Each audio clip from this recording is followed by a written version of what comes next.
오늘 저녁에 본문의 말씀이 좀 길긴 하지만 이 본문의 말씀을 가지고 구원받은 성도의 삶이라는 제목으로 하나님의 말씀을 상고하도록 하겠습니다. 이 본문은 이사야 선지자가 환상 골짜기에 대해서 받은 심판의 말씀과 그 심판의 말씀 앞에서 이스라엘 백성들이 보여준, 그 환상 골짜기에 있던 백성들이 보여준 반응을 우리에게 보여주고 있습니다. 기록된 이 심판의 말씀은요, 실제 이스라엘 역사 가운데에서 특히 남유다의 성취가 되었지만 이 말씀은 이스라엘뿐만 아니라 모든 인류에 대한 심판의 말씀으로도 읽을 수가 있습니다. 왜냐하면 하나님의 언약과 율법을 가지고 있으면서도 심판을 받은 이스라엘은 타락한 모든 인류를 대표적으로 보여준다라고 우리가 볼 수가 있기 때문이죠. 사도 바울은 로마서 2장 12절에서 이렇게 선포하는데요, 무릇 율법 없이 범죄한 자는 또한 율법 없이 망하고 무릇 율법이 있고 범죄한 자는 율법으로 말미암아 심판을 받으리라. 이렇게 보면요, 우리는 본문을 통해서 타락한 모든 인류가 보여주는 공통적인 세 가지 불신앙의 반응을 살펴볼 수가 있습니다. 오늘 우리는 합심하여 기도하기에 앞서서 이 세 가지 불신앙의 반응들을 반면교사로 삼고자 합니다. 그래서 구원받은 우리가 어떻게 살아야 하며 어떻게 주님 앞에 간구해야 할지를 상고해 보도록 하겠습니다. 첫 번째로, 타락한 모든 인류는 심판하시는 하나님을 의지하지 않고 자신의 인간적인 노력만을 의지합니다. 이스라엘은 하나님이 그의 심판의 도구로 보내신 이방 민족들 앞에서 온갖 인간적인 노력만 다 하는 모습을, 그 불신앙의 모습을 보여주고 있어요. 본문 9절부터 11절 말씀입니다. 너희가 다윗성에 무너진 곳이 많은 것도 보며 너희가 아랫못의 물도 모으며 또 예루살렘의 가옥을 계수하며 그 가옥을 헐어 성벽을 견고하게 하며 너희가 또 옛못의 물을 위하여 두 성벽 사이에 저수지를 만들었느니라. 너희가 이를 행하신 일을 앙망하지 아니하였고 이 일을 옛적부터 경영하신 일을 공경하지 아니하였느니라. 하나님이 심판하느라 보내신 수많은 군대를 직접 보고도 이 백성은 하나님을 앙망하지 않아요. 주님만을 바라보지 않고 공경하지도 않아요. 오히려 손으로 해를 가리듯이 하나님의 심판을 스스로 막아보려고 분주합니다. 하나님을 의지하지는 않고 마실 물을 모을 저수지 만들고요, 성벽을 더욱 두껍게 쌓을 뿐이죠. 이처럼 타락한 모든 인류는 하나님의 엄중한 심판 앞에서 심판장이신 하나님을 앙망하며 공경하기는커녕 자신의 노력만을 의지합니다. 그런 공통점을 보여주고 있어요. 물론 저수지를 만들거나 성벽을 쌓는 그런 류의 모습이 아니라 각양각색의 모습을 보이지만 그 마음의 중심에는, 심측적인 마음의 깊이에는 내가 나 자신을 구원할 수 있다라는 전제가 깔려 있거든요. 그러나 하나님의 구원을 받은 우리는 하나님을 앙망하며 공경합니다. 믿으십니까? 성도는요, 내가 나 자신을 구원할 수 있지 않다, 나는 내 자신을 구원할 수 없다라는 그런 분명한 전제 위에 서 있어요. 그런 고백 위에서 오직 하나님의 아들 예수님만이 나의 구원자, 나를 구원하실 수 있는 분이라는 것을 고백하는 신앙의 중심이 있는 것이 성도입니다. 물론 하나님을 앙망하며 공경하는 사람도 성벽을 보수하고 물을 모으는 일상적인 삶을 살기도 합니다. 예수를 믿는다고 해서 경제, 사회, 문화의 활동들을 전혀 안 하는 건 아니거든요. 모습은 비슷해도 그 중심에 보면요, 하나님이 나를 구원하신다, 오직 주님이 심판장이시다라는 고백이 분명하게 담겨 있는 것이 성도의 삶입니다. 똑같은 일을, 세상 사람들과 똑같은 일을 하는 것 같아 보여도 이렇게 하나님을 앙망하며 공경하는 것이 성도만의 특징이라는 것을 우리가 생각해 볼 수가 있어요. 적용을 해볼게요. 적용을 위해서 제가 적용한 내용을 한번 나눠보겠습니다. 저는 중고등부 담당 교육자로서 이 코로나 시대에 중고등부 교육을 어떻게 이어갈 수 있을지 고민하지 않을 수가 없었어요. 중고등부에서는 올해부터 큐티, 매일 성경을 가지고, 청소년 매일 성경을 가지고 큐티를 하기로 했었는데 이게 2달치씩 묶여서 한 권이 나오거든요. 그래서 6번, 1년이면 6권을 하게 되는 겁니다. 근데 큐티 책 이 한 권을 끝내기도 전에 코로나 사태가 터져버린 거예요. 그래서 저는 이런 비대면 상황에서 어떻게 하면 중고등부 학생들과 선생님들이 이 매일 성경을 읽고 이 성경을 매일 묵상하면서 하나님을 굳게 붙드는 큐티 생활을 할 수 있을까 고민할 수밖에 없었어요. 이 코로나 시대를 맞아서 등교를 자유롭게 못하고 이렇게 뒤죽박죽, 학사 일정이 뒤죽박죽이 되다 보니까 학원들도 온라인으로 전향하면서 이 친구들이 모일 수 있는 시간, 시간을 따로 낼 수 있는 시간들이 굉장히 뒤죽박죽이 돼버렸습니다. 방학도요, 한 학교도 겹치지 않고 다 제각각이에요. 이런 상황에서 제가 가장 효과적으로 교육할 수 있는 도구라고 생각한 게 유튜브였습니다. 지금도 유튜브로 예배를 드리고 계시죠. 그래서 언제 어디서든지 유튜브에서 제 채널만 파스타킴 이라고 검색만 하면 매일 제가 올려드리는 큐티 본문을 들을 수 있고, 그리고 온라인 예배를 시청하면서 예배를 드릴 수 있게 해놨어요. 처음에 이걸 시작할 때요, 얼마나 큰 노력이 필요했는지, 얼마나 큰 헌신이 필요했는지 모릅니다. 이 설교 영상 찍는데 제가 이렇게 완벽주의다 보니까 한 15분 정도의 분량의 설교를 찍는데 1시간이 걸리는 거예요. 다시 찍고 이 1시간이 넘고 1시간 반이 넘는 이런 시간 동안에 제 아내는 4살 배기 딸을 데리고 가서 안방에서 쥐지근 듯이 있어야 했습니다. 혹시라도 떠드는 소리가 들어가면 안 되니까요. 이렇게 찍고 나면 끝이 아니에요. 다 찍었잖아요. 그러면은 편집하는 데만 2-3시간이 걸립니다.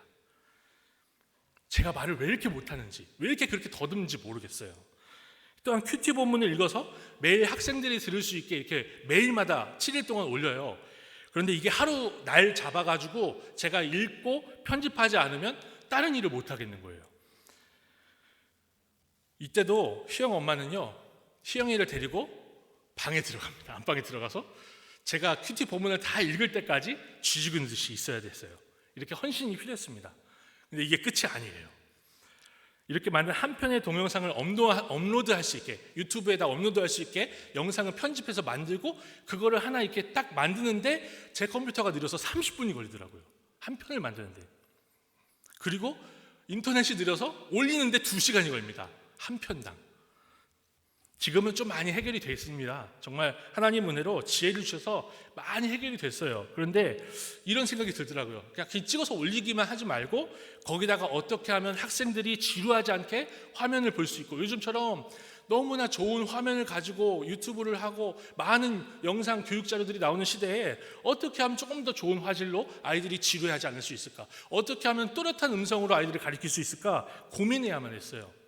그래서 여러 음향 장비들을 제 돈으로 사가지고 시험해 보기도 하고, 조명이 없어가지고요 36도, 체감온도 38도, 9도 될 때 제가 삼각대 들고 마이크 들고 카메라 들고 옥상에 올라가가지고 해를 정면으로 쳐다보고 유튜브를 찍어봐야 했습니다. 근데 제가 이렇게 영상을 촬영해서 올리는데, 처음에 큐티 본문을 읽는 영상을, 이렇게 본문 읽는 영상을 올리면 많이 읽어봐야, 많이 조회를 해봐야 2-3명, 3-4명, 1명도 안 볼 때가 많은 거예요. 제가 이렇게 올해 초부터 할 수 있는 능력 이상으로, 제 능력 이상으로 물을 모으는 저수지 만들어 보고요, 성벽을 한번 쌓아봤어요. 죽을 똥살똥 해봤어요. 깨진 항아리에 물 붓는 심정으로 했어요. 근데 하지만 하나님, 이 깨진 항아리 물 붓는 것 같고 1명도 보지 않은 것 같아도 아이들을 만날 수 없는 상황에서 단 1명이라도 보면 계속해야 된다. 그게 제 생각이었습니다. 이것이 제가 할 수 있는 최선이었어요. 하지만 저는요, 이렇게 하면서 깨닫고 고백하게 된 게 하나 있습니다. 성벽을 쌓고 물을 모으는 것처럼 유튜브에 영상을 올리는 노력만으로 성경 교육이 되지 않는다.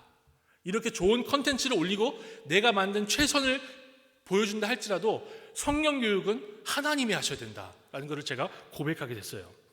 제가 아무리 노력해도 성령 하나님께서 이 학생들의 마음을, 이 영상을 보는 우리 선생님들의 마음을 만져주시지 않으면 그 어느 누구도 주의 말씀을 즐겁게 묵상하며 그 말씀대로 살아가며 회개하는 삶을 누릴 수가 없겠더라고요. 그게 성경이 가르치는 분명한 진리더라고요. 그래서 제가 그 말씀을 배우고 굳게 믿고 붙들었습니다. 원래도 알았는데요, 사실 이런 시대를 지나면서 더욱 주님을 붙들 수밖에 없는 경험을 한 거예요. 주님을 붙드는 기도가 중요하다는 것은 제가 알고 있었지만, 기도밖에 할 수 없는 시대가 오니까 더욱 간절히 주님을 붙드는 훈련을 하게 되더라고요. 이와 같이 우리 부평 동부교회는 평소에 하던 모든 것들을 멈추어야만 하는 시대를 지나가고 있으면서 이 기간을 주님 붙드는 훈련의 기회로 삼을 수 있으면 좋겠습니다. 그래서 우리 교회는 인간적인 노력도 해야 돼요. 근데 그 노력에 앞서서 주님을 붙드는 기도로 나아가는 그런 훈련을 잘 해낼 수 있으면 좋겠습니다. 뜨겁게 기도하고 뜨겁게 사역할 수 있는 하나님의 모든 교회들이 되기를 소망합니다. 이 코로나 시대가 완전히 마치더라도 우리 교회는 그러한 기도의 자리를 지킬 수 있으며 마음의 중심을 분명히 붙일 수 있기를 바랍니다. 두 번째로요, 타락한 모든 인류는 회개하라는 말씀 앞에서 오히려 즐거워하고 기뻐하며 자포자기의 파티를 즐깁니다. 12절에서 하나님은 심판 앞에서 이들에게 회개하라고 울라고 명령을 하셨어요. 그날에 주 만군의 여호와께서 명령하사 통곡하며 애곡하며 머리털을 뜯으며 굵은 배를 띠라 하셨거늘. 한마디로 요약하면 회개하라는 거죠. 회개하라 명령하신 것입니다. 하지만 이러한 말씀 앞에서 심판을 받는 타락한 사람들은 전혀 순종을 하지 못했어요. 울지를 못했습니다. 13절입니다. 너희가 기뻐하며 즐거워하여 소를 죽이고 양을 잡아 고기를 먹고 포도주를 마시면서 내일 죽으리니 먹고 마시자 하는도다. 이처럼 심판을 받는 사람들은요, 슬퍼하며 회개하라는 말씀 앞에서 오히려 기뻐하며 먹고 마십니다. 우리 속담에 먹고 죽은 귀신이 때깔도 좋다는 말이 있듯이요, 내일 죽으려니 먹고 마시자 하는 거예요. 이렇게 하나님의 확실한 심판 앞에서 회개하지 못하며 자포자기의 파티만 여는 것이 타락한 모든 인류의 공통된 반응이라는 것을 우리가 읽을 수가 있습니다. 저는 이 말씀을 묵상하면서 예수께서 하신 말씀이 떠올랐어요. 누가복음 7장 32절인데요. 비유하건대 아이들이 장터에 앉아 서로 불러 이르되 우리가 너희를 향하여 피리를 불어도 너희가 춤추지 않았고 우리가 곡하여도 너희가 울지 아니하였다 함과 같도다. 하나님의 말씀 앞에서 춤을 추며 기뻐할 때 기뻐할 수 없고 울어야 할 때 울 수 없는 것이 타락한 모든 인류의 공통점이라고 우리 주님께서 말씀하시는 것이죠. 하지만 구원받은 우리는 회개하라는 주님의 말씀 앞에서 눈물로, 회개의 눈물로 애통할 수 있는 사람들입니다. 이것이 성도가 받은 은혜입니다. 성도의 삶은요, 회개의 말씀 앞에서 회개의 눈물로 통곡하며 애곡하는 삶이다 라고 정의할 수 있을 거예요. 울어야 할 때 울 수 있는 것이 성도의 복입니다. 예수께서 가르치셨습니다. 마태복음 5장 4절입니다. 애통하는 자는 복이 있나니 그들이 위로를 받을 것이며. 이렇게 회개의 눈물로 주님 앞에 설 때 주님이 주시는 참 위로를 누릴 수 있습니다. 제가 존경하는 목사님들이 참 많이 계시고 우리 강길수 목사님을 제일 존경하긴 하는데 그 중에 딱 한 분 여자 목사님이 계세요. 고난이 축복이라는 말을 굉장히 많이 쓰시는 분인데요. 부도가 나고 이혼을 당하고 대학에서 떨어지는 고난을 당할 때 오히려 하나님 붙든다는 거예요. 하나님 만난다는 거예요. 그게 더 복이고 그 전환점이 오히려 축복이다라고 말씀하시는 것을 많이 봤습니다. 그분이 그렇게 경험했고 또 그분이 큐티 모임을 하면서 그런 것들을 많이 보셨대요. 그런데 제가 그런 모습들을 보고 나서 뉴스 기사를 보면 이렇게 회개하는 성도들의 고난과 별반 다르지 않은 고난이 딱 찾아올 때 세상 사람들은 오히려 전혀 회개하지 않는 모습을 더 많이 볼 수 있었어요. 그렇지 않습니까? 오히려 이런 고난이 오면요, 회개하기보다 오히려 자기 목숨을 포기하거나 망가져버리는 경우를 더 많이 볼 수 있어요. 내일 죽을 거니까 먹고 마시자라고 했던 이 사람들처럼 그런 식으로 반응하는 것을 어렵지 않게 볼 수가 있습니다. 이렇게 똑같은 고난이 찾아오고 엄중한 심판이 분명히 선포되어도 슬퍼하며 회개하지 않고 오히려 될 대로 되라는 자세로 살아가는 것이 타락한 모든 사람들의 일반적인 반응인 것입니다. 그러나 하나님의 은혜를 받은 성도는 그 동일한 고난의 자리가 축복의 자리가 된다는 것을 경험할 수가 있어요. 믿으시길 바라고 또 간증하실 수 있는 모든 성도인들이 되시기를 바랍니다. 이것이 세상의 어떤 것으로도 비교할 수 없는 우리의 복입니다. 사랑하는 성도님들, 말씀 앞에서 회개하는 복을 누리며 사실 수 있기를 바랍니다. 울어야 할 때 울 수 있는 것이 복이고요. 우리 주 예수님이 저리로서 산자와 죽은 자를 심판하러 오실 것이 분명한데 가진 것을 자랑하며 호화롭게 먹고 마시는 것은 복이 아니라는 것을 생각해 볼 수가 있어요. 오히려 그것은 저주입니다. 다시 오실 주님을 기다리는 우리는 애통하는 자에게 임하는 복을 마음껏 누릴 수 있는 그러한 고난의 시기, 그러한 이 땅에서의 삶을 누릴 수 있기를 바랍니다. 세 번째로요, 타락한 모든 인류는 하나님의 심판이 없을 것처럼 자신의 묘시를 준비하는 모습을 보여줘요. 본문 15절에 보면 남유다의 고위 관리 셈나라는 사람이 등장합니다. 이 사람은 하나님의 심판 앞에서 자신을 위해서 높은 곳에, 좋은 곳에 묘실을 만들었다고 책망을 받은 사람이에요. 셈나는 심판의 말씀을 분명히 들었지만 자기는 죽어서 편히 누울 묘자리를 만든 거예요. 하나님은 이렇게 심판에 대한 소식을 듣고도 자신의 편안한 장례를 준비한 셈나에게 반드시 강력한 심판을 내리시겠다고 17절, 18절에서 말씀을 하십니다. 나 여호와가 너를 단단히 결박하고 장사같이 세게 던지되 반드시 너를 모질게 감싸서 공같이 광막한 곳에 던질 것이라.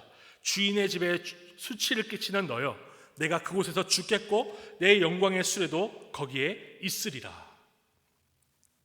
셈나의 이러한 행동은요, 마지막 날의 심판을 기다리는 우리에게, 마지막 날을 기다리는 우리에게 좋은 반면교사가 되는 것을 생각해 볼 수 있습니다.